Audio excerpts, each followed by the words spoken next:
Hi everybody, this is Tali Berman, and what I'm going to do for you now is a three-part series where I'm sort of drawing out the main messages that I want to share with you from a book I just finished called Uniquely Human, A Different Way of Seeing Autism by Dr. Barry Prezant. So some of you might have already read this book and some of you might have not. Either way, as I was reading it, I'm kind of underlining and bookmarking it as you see. For the main messages that I feel really struck me, really were in alignment with messages that I really share with you, my community, and ones that help me think about things a little bit differently. And so these are the ones that I want to share with you. And today, I want to share with you what he writes about recovery. Because recovery is actually, I've done a blog on this before. Recovery is something that parents ask me about a lot. Can my child recover? Will my child recover? What are the chances of my child recovering? And although I used to really come from more of a recovery paradigm, I don't anymore.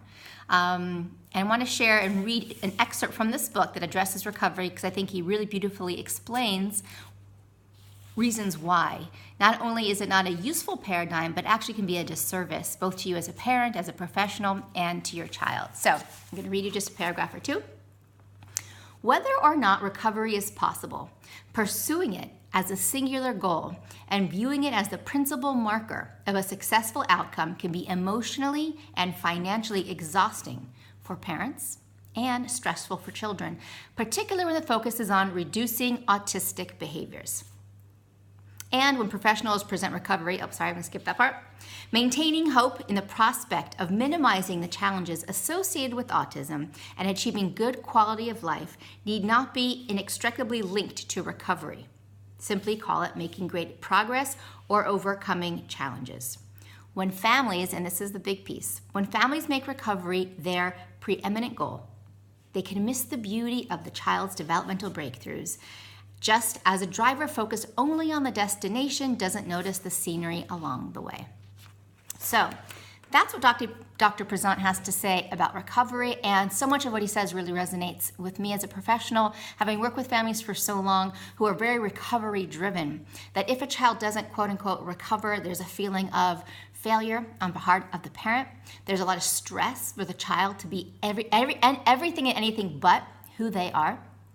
And so I really encourage parents to really not have recovery be their goal, to have their child really have goals that are going to help them develop themselves just one step further in the area of language, in the area of communication, in the area of life skills, and then really celebrating and noticing every step of the way that child makes. Because I work with many families when their eye is on recovery, there's so much development that happens that isn't seen, that's overlooked, if it doesn't necessarily fit into their paradigm of what recovery means.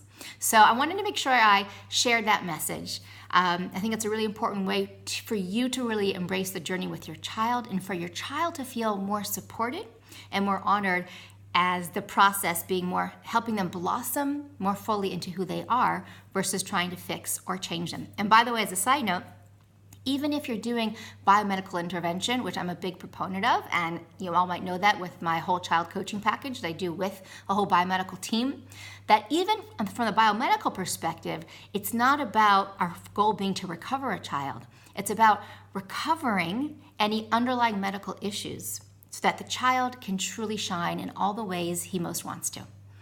Because if there's underlying medical issues and there's discomfort, it's just almost impossible for your child to develop all the skills he wants to when he has pain or discomfort.